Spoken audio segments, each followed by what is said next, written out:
Ако се намалат, па потоа се замрзнат, цените на јајцата ќе ги снема од домашниот пазар. Производителите предупредуваат дека нивните трошоци се високи, ако се случи тоа, освен што ќе претрпат сериозни штети. За да опстојат ќе бидат принудени јајцата да ги извезуваат во соседството, каде цената е повисока. Суровините кои што се потребни за производство се зголемени за 2 и 3 пати. Тоа се однесува на пченка и соја, претежно, кои што се главни компоненти во производството на јајцата.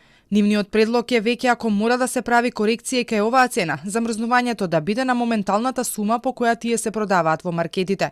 Цената да остане иста за Великден, пошто сепак секој треба да си купи јајца. Ако се замрзне цената, ќе успееме да обстанеме со производството што го имаме моментално.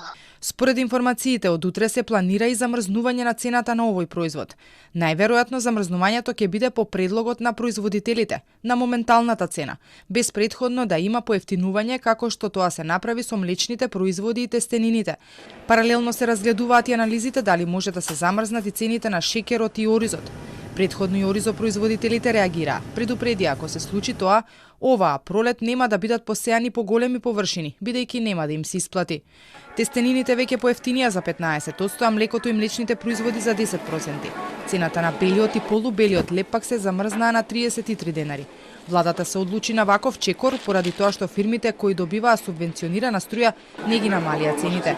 Очекуваат со мерките пазарењето да биде поевтино. Граѓаните, синдикатите и дел од експертите пак сметаат дека со замрзнувањето се доцни, но и дека цените треба да се намалат и на другите производи.